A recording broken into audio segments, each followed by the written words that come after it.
things and just accept what you bring to the sport? Because obviously, look what you did tonight. Yeah, I mean, I think so, but people just love to hate me. I'm easy to hate, and I intentionally, say things to make people hate me. I play the heel.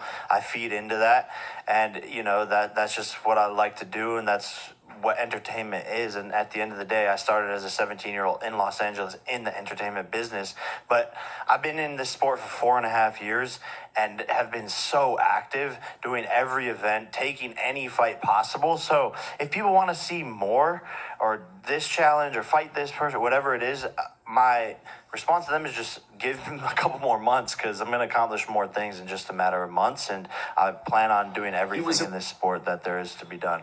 But just to be clear, right, he's fought UFC champions, he's fought boxing legends, and he's fought boxers that someone with his experience should fight, and he's knocked them out in the first round, right? He did that twice in a row before Mike Perry. Like, he was fighting in front of 4,000 people last December in Orlando, knocking the dude out in the first round, but doing what traditional boxers do. And now he's here putting on the biggest show that boxing has seen in 40 plus years. There was. So Nikisa, the manager of Jake Paul, in that press conference that we're watching live right now, made a very good point. Now, the reason why I wanted to play that was to sort of make you understand the value of Jake Paul's entertainment background, okay? And that entertainment background is literally what brought all of these huge numbers to Netflix tonight. Now, what is the biggest complaint a lot of people have had tonight? They're talking about canceling Netflix. I'm going to be honest with you. Many of you are not going to cancel Netflix. You want to know why? Think about this. You're talking about canceling Netflix because of a technical issue based on a good technical issue to have. Now, what kind of good technical issue is good? The kind that has so many people that your system has a hard time handling it. And as a result, this is what you got. A lot of people had bufferings. A lot of people had loading screens, or a lot of people didn't have their,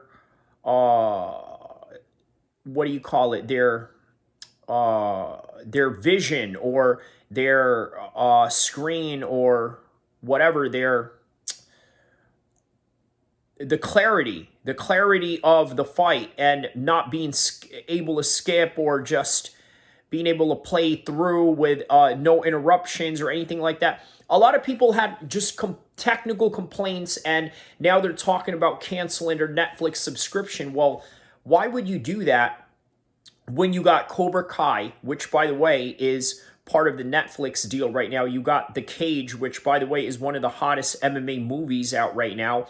By the way, featuring John Jones, all deliberate to try and tie all of these particular fights and these events all together in this 1 week, while also merging into a Netflix. I can tell you that this particular test run gave them an idea of what they need to do when it comes to handling this type of huge number. And again, this is Netflix's debut in the combat sports realm. So we'll have to see. Let's continue on with the Jake Paul post-fight press conference. There's a fighter who tried to bombard our press conference, former fighter, on Thursday, and it was ridiculous. That dude fought somebody that was 9-21 in their 12th fight. This young man who has 4 years in the sport. 9-21 in their 12th fight. They're talking about Tony Bellew. And what they're talking about is basically how a lot of these boxers have had an easy time of going through their early professional career. And what this man is basically expressing is that Jake Paul did not have any easy fights up until this point. The only problem that people have is the quality of opponents Jake Paul is facing. Well, here's the thing, right?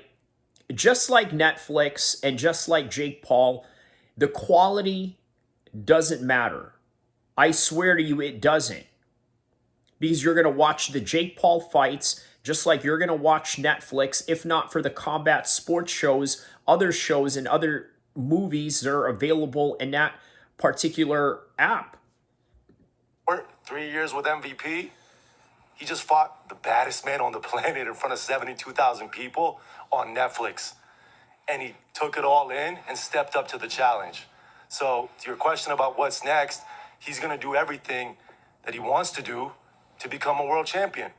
But in the midst of that, he may do things that are crossover. He may do things that are smaller in nature. But that's his path to be the world champion.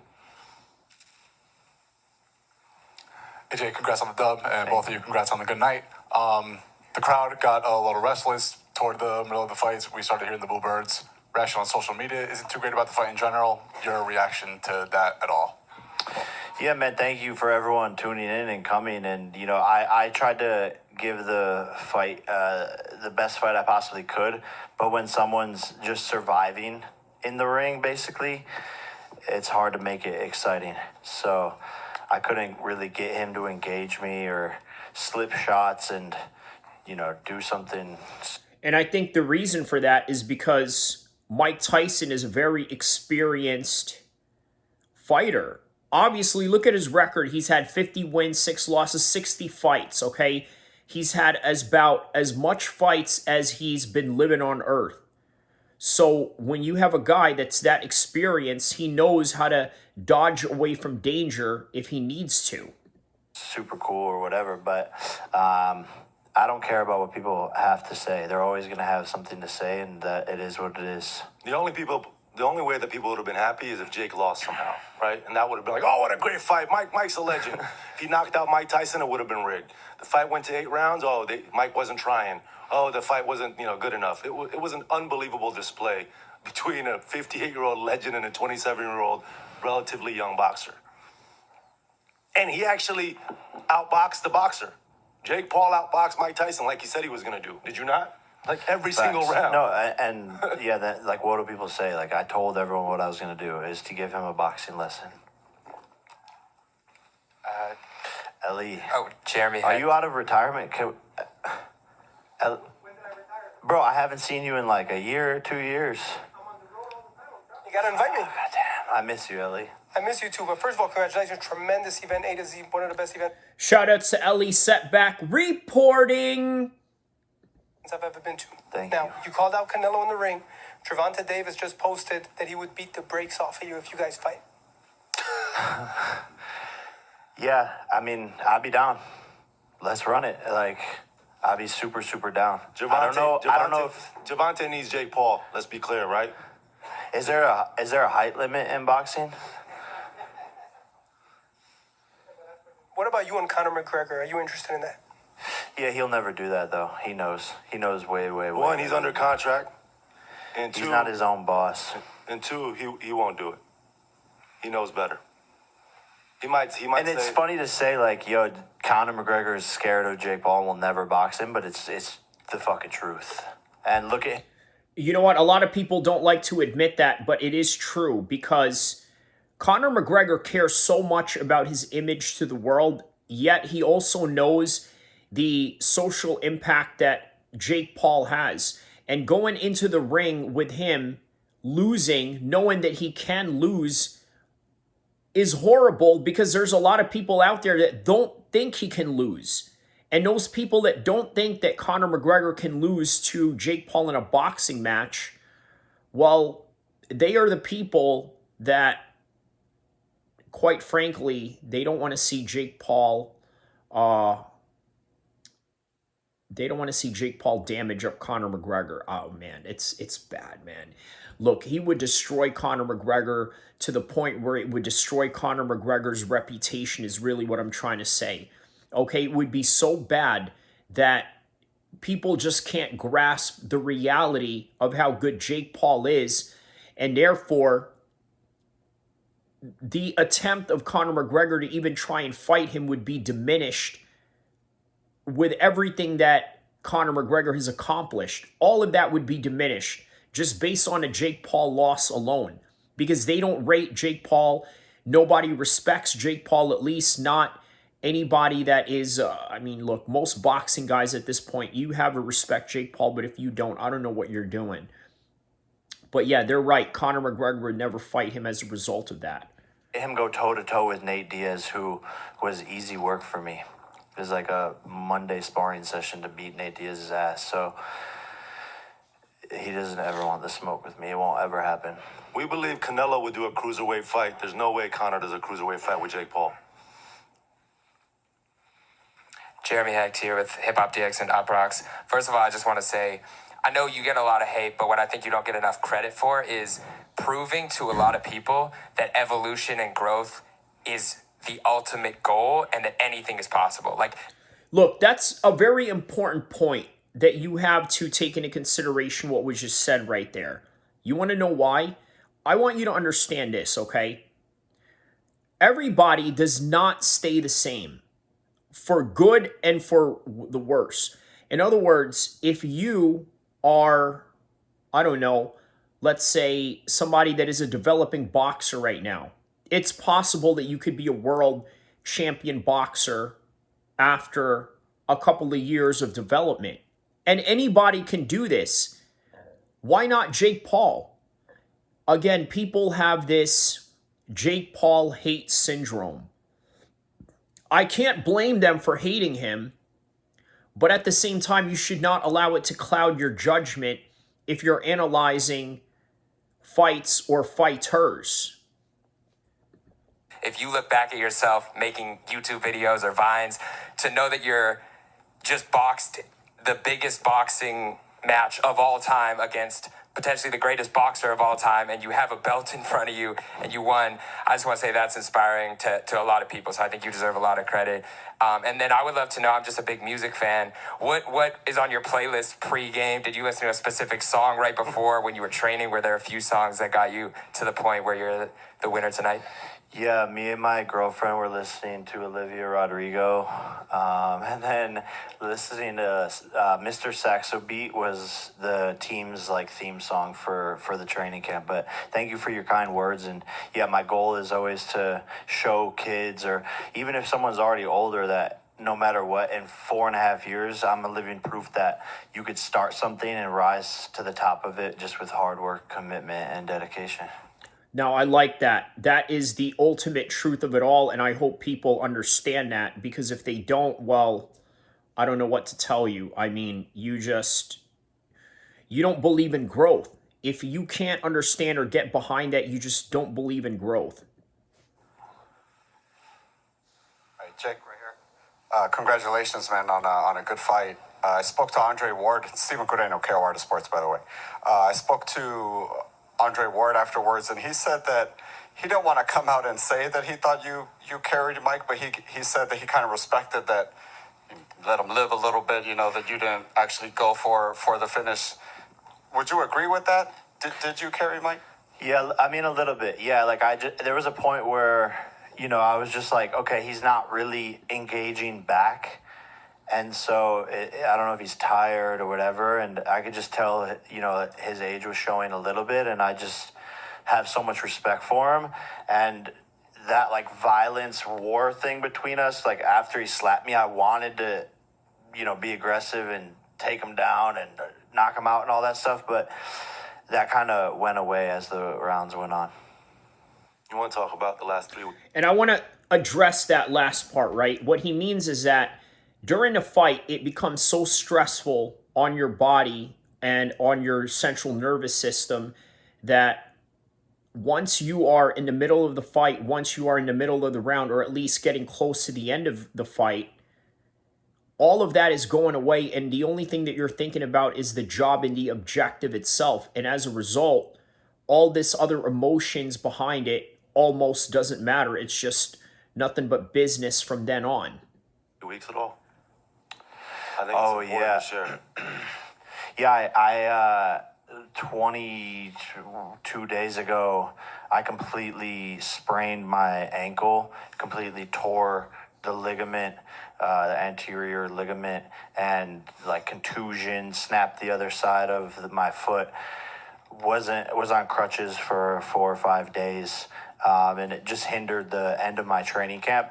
I don't know how it didn't get leaked or anything like that, but it just made everything mentally more difficult to go into the ring with a sprained ankle, having to tape it up. Now, can you imagine? A lot of people are already saying that they want to cancel their Netflix. How much even more that they found out Jake Paul has an injury? Oh, well, this is the reason why you're not going for the finish. Oh, we're going to cancel Netflix, huh? I'm so outraged. I'm going to cancel Netflix right now. Oh, no, wait. How am I going to see Cobra Kai? Oh, no.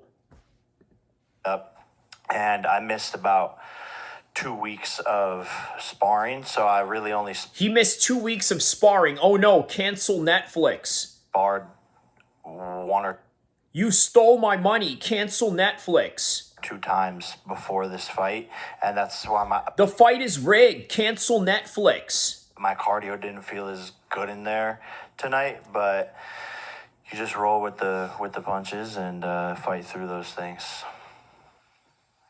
Hi, I'm Robert for Dutch television.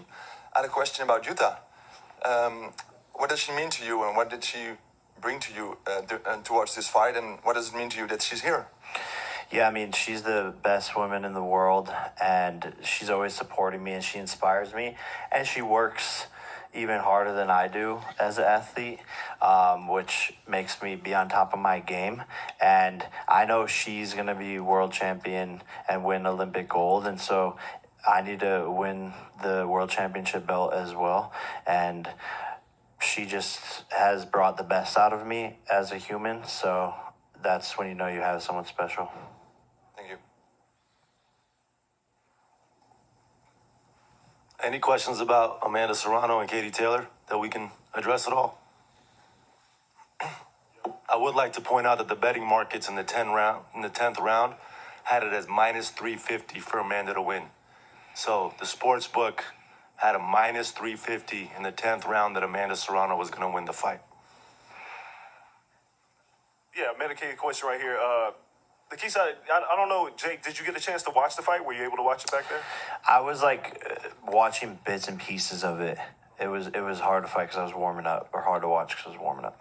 I know you watched it. What were your thoughts? I mean, there was a point deducted, the headbutts. Amanda still loses on every scorecard by 1 round. What is your overall thoughts of the fight? I thought in the first round, if there was like 15 seconds left, Katie Taylor was dropped and done. If you look at the replay, she was dazed, didn't know where she was. I thought Katie implemented her game plan well, but it was a dirty fight. She used her head to lead every single minute of every round. And Amanda, did her best to fight back, but she was at a disadvantage. And the ref didn't stop the headbutts. He took a point away way too late, and she continued to do the headbutting, continued to do the holding. Do you want to see the media rematch for this? We want to do whatever Amanda wants to do. She's got to take a little bit of time and see what... Now, look, they're talking about a rematch again with Taylor and Serrano right now for the 3rd time. So you got to think, where are they going to hold this? Are they going to hold it in Netflix? Are they going to do it in a pay-per-view? I mean, imagine if they do it on Netflix. Look, think about this, right? The type of different platforms that Jake Paul has brought. Thriller, Netflix, his own. He's been on The Zone. He's been on ESPN cards. I mean, come on, man. And then you're going to cancel Netflix, and then they're going to have another fight come up, and then you're going to renew it, and this and that. You want to know why The Zone decided that, hey, you know what, we're going to charge people $20 instead of $9 a month, like what they did back in 2019? The reason why was because a lot of people were just canceling. They would subscribe to the big fights and then cancel right after. So look at this. Look at this comment right here. I'm going to show you real quick. Netflix, I want my December for free. I mean, it's a little weird to say that, but whatever. Anyways, carry on. Makes sense for her to do next. Have you talked to Amanda, and how does she feel about what happened tonight? Just felt that, the ref didn't protect her. The ref didn't put her in a position to win. And they should have taken away more than 1 point for what that woman was doing in the ring tonight. Question for Jake. Obviously, Amanda coming off a very, very close loss. Did that affect you at all, going out straight after that? Seeing your kind of training partner or teammate lose? Yeah, it's always a weird feeling in the locker room when that happens. But yeah, I feel for Amanda, and I can have a moment, 5 seconds where I'm like, damn, I'm sending her love and energy, but I then have to immediately get back focused. After you break so many records after a major event like this, is it hard to top? Has Nikisa, have you already got a plan in mind how to break the records again? We always find a way. But yeah, just credit to us. There may never be another moment like this in boxing. It's rare to come by, but I believe we can find something, and I think there are a few names out there that make sense that the events will be just as big. Boxing is ebbs and flows, ups and downs, big events, small events, medium-sized events, wins and sometimes losses, right? He lost a year and a half ago, even though he knocked him down, against Tommy Fury. And now he put on the biggest event boxing has seen in 25 years. So our philosophy is it's not about what is the decision that happens in the ring. It's about the attitude that you have and the product that you create and how you entertain the fans. And there's no more entertaining of an athlete than Jake Paul. Jake, what are you going to do about the bets with Niraj and Katie? Are you going to let them off? We never made it official. I think it was all just in light of entertainment and trying to make some fun. Yeah, that obviously made sense because that's what I got the sense out of that whole entire bet. So that's what it was, that's what it is, and that's what we got out of it by the end of it all. And selling fights. That's all it was just selling fights by the end of the day. But do you think the fact that... But I'll tell you what they didn't expect was for their Netflix to lag the way that it did, and it did, and a lot of people are complaining about it, so it'll be interesting to see if they actually created more subscriptions rather than losing more based on the performance of the machine tonight. So many boxers went with Mike. Is that because of the stature he has within that? I don't care. I would have went with Mike too. I love Mike, so I just play a character a lot of times and just to sell fights and shit. So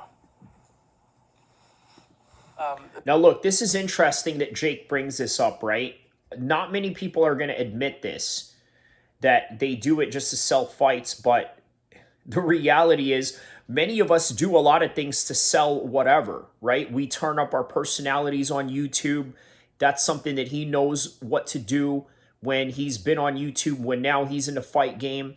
This is something that a lot of us do when we want to title a certain YouTube, okay, this is such and such. We're going to sensationalize it. We're going to use controversial language to try and attract you.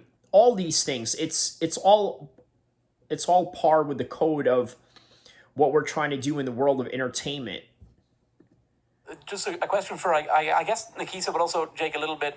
Obviously, the numbers on Netflix way probably above what you were expecting, right? A massive viewership, and obviously at points it even crashed going into it. What's kind of the feeling behind the scenes with how much of a success this show was on Netflix? Where everyone's ecstatic. Everyone at Netflix, shout out to them. Amazing partners, amazing people. We couldn't be happier with our partnership and how everything went. I think it's 6 times the numbers that I thought. But the numbers are still coming in, so it could be more than that. But the plan is at some point next week. Bigger than the Super Bowl. We'll release the numbers next week. Is it safe to say that the Netflix crashed, yeah. But shout out to the Netflix engineers. We love you. They fixed it right away, and yeah, shout out to them. Let's just say a lot more people watched than they watched Floyd Mayweather against Manny Pacquiao or Floyd Mayweather against Conor McGregor. A lot more people. Is it safe to say you smashed that record that you were looking at, which was, I think, that NFL game on Peacock for the largest streaming unit? Smash. Not even close. But we'll put the numbers out on Tuesday. Jake, excuse me, Kevin Garcia with Fight Hype. I just wanted to ask you, Jake, we saw Eddie Hearn celebrate after Katie's victory. Do you accept that as just human emotion, or do you find it off-putting as another promoter to see a promoter in the ring celebrate like that, his jubilation after the victory? I didn't see it. But yeah, man, it's passion. obviously every promoter wants their fighter to win. Same question for you, Nikisa. Yeah, I mean, look, we had a policy that no promoters were coming in the ring for this event. And there was probably like a month of continuous emails through different parts of our team trying to get them extra credentials and to allow Eddie to be in the ring with Katie. But I never had heard it from Katie or Katie's team. They not once said to us, we really want Eddie in the ring. So when they continued until today, I finally said, is it what Katie wants? And Katie said, yes, I'd love for Eddie to be in the ring. And immediately I said, absolutely, no problem. How he conducted himself in the ring, that's not how we conduct ourselves, but that's okay. He showed emotion. She won a very close fight. No problem. We move on. Yeah, I'm wondering what they're talking about with Eddie Hearn, but that's probably a video for a different time, so. One more question?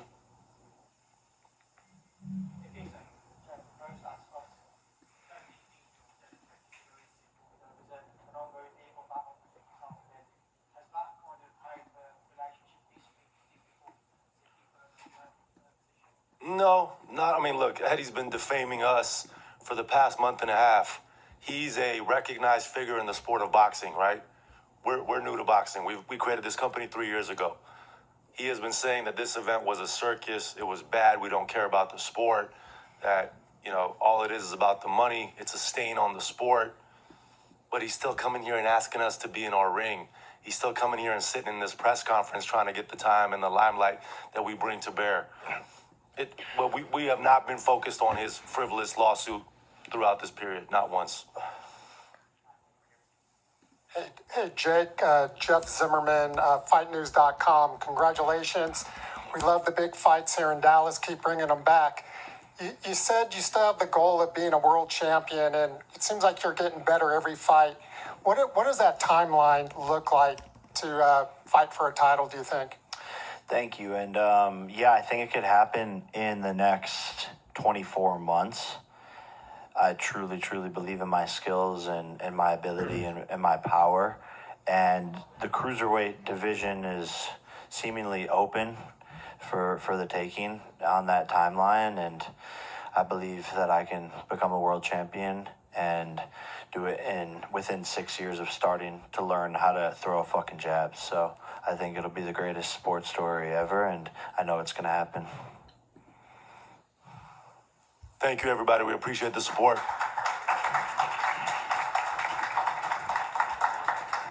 All right, well, that concludes that. So what we got out of this whole entire press conference is that promoters are always going to fight with each other. They're always going to bicker at each other.